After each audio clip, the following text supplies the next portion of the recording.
The cartel boss said it with a smile. That was the detail everyone in the room remembered afterward.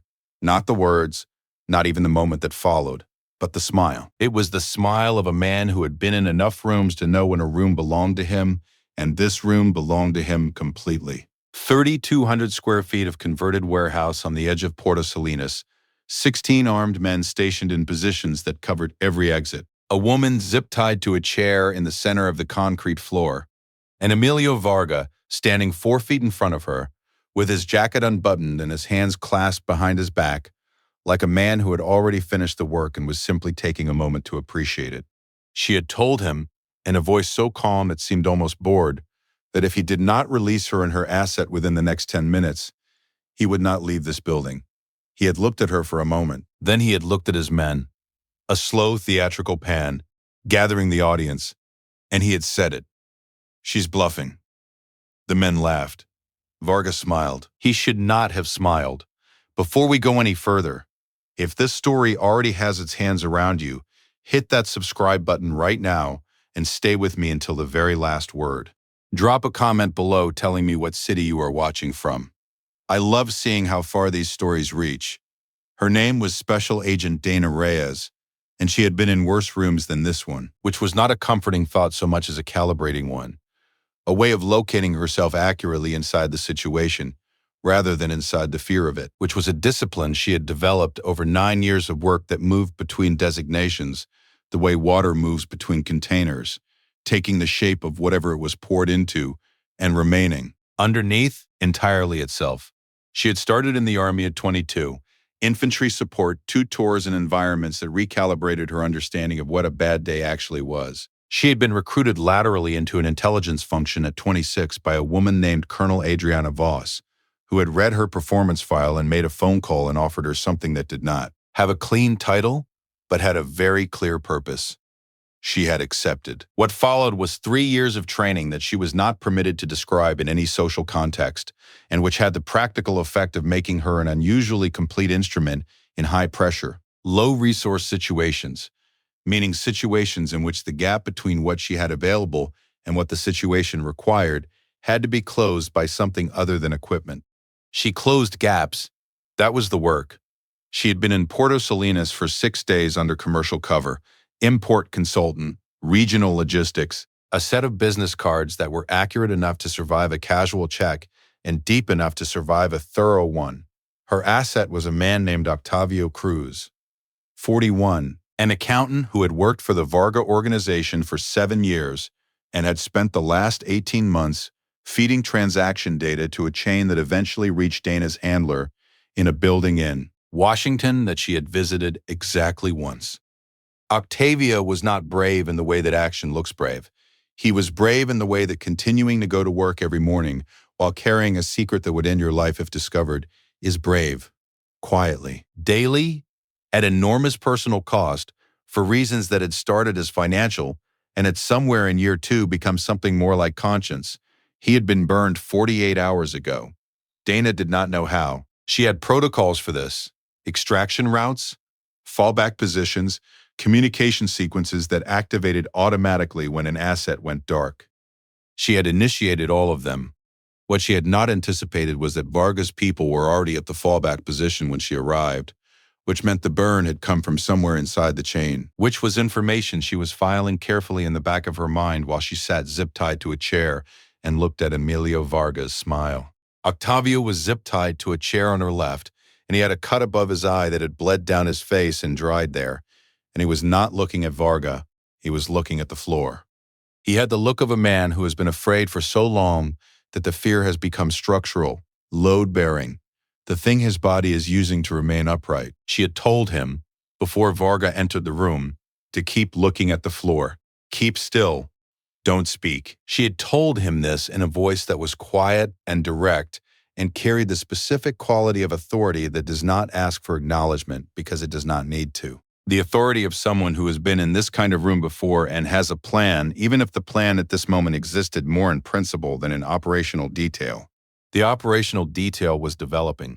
Varga crouched in front of her now. He was 53, lean, with gray at his temples and the eyes of a man who had made a great number of decisions about other people's lives and found the process uncomplicated. He looked at her face the way people look at things they are about to discard, assessing residual value, finding very little.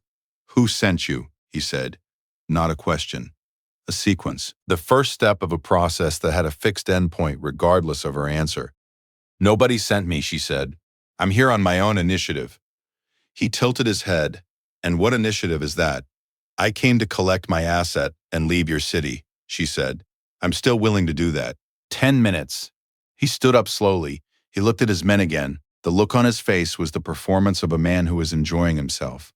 Which was accurate. Varga was genuinely enjoying himself. Because the situation was unambiguous, and the woman in the chair was small, and her wrists were secured, and there were 16 armed men in the room, and there was no version of the next hour in which anything, she said, or did, materially altered the outcome. This was, to Varga's way of thinking, simply the truth of the room. He was not wrong about the room. He was wrong about her.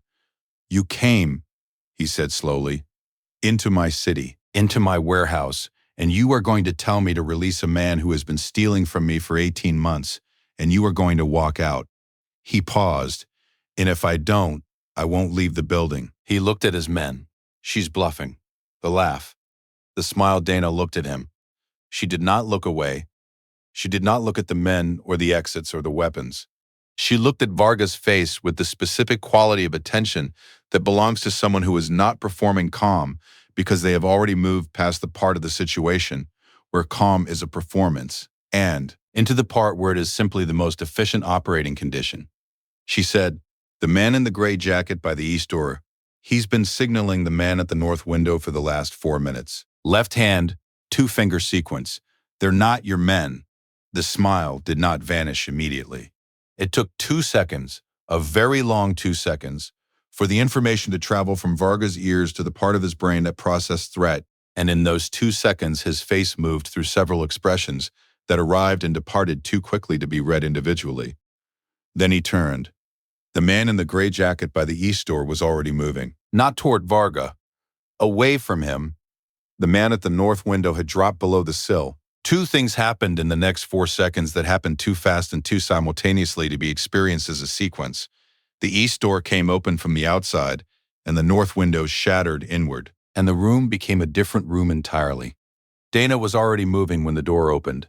She had been moving for 30 seconds, not visibly, not in any way that changed what the room could see of her, but her wrists had been working against the zip tie in a specific rotational pattern that a joint lock instructor in a facility in North Carolina had drilled into her 300 times in a single afternoon. 8 years ago, and the zip tie had been losing integrity for the past 4 minutes, and when the door opened she had her hands free before the first man through it had fully cleared the frame.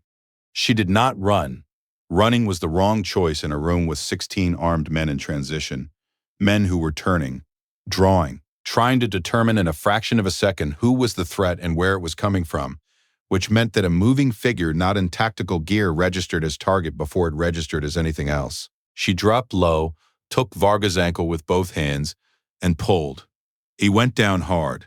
She was on him before he had oriented to the floor, one knee on his chest, his own sidearm in her hand, drawn from his holster in the same motion she'd used to pin him, a sequence that required less than 2 seconds, and which left Varga looking up at the barrel of his own weapon, and at the face of a woman who did not look like she was bluffing. The room was chaos.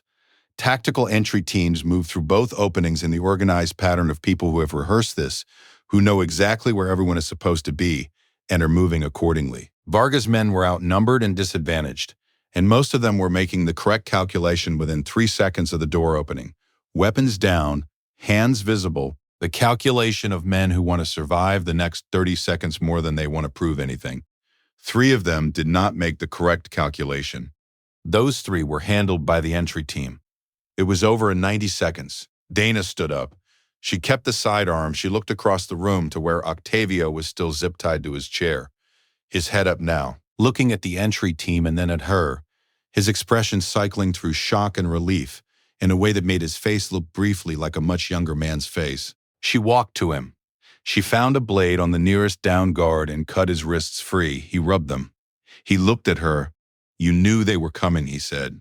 His voice was rough. I called them in before I entered the building, she said. He stared at her. You walked in here knowing they were going to. I needed Varga in one place for long enough, she said. He would have moved if he thought a team was incoming. This kept him still. She paused, and I needed to know who in the room wasn't his. The two-finger signal confirmed the entry team's positions before they came through. Octavio looked at the room around him, the entry team working the scene. Varga faced down on the concrete with his hands secured, the 16 men in various states of compliance, the east door still open to the night. He looked back at her.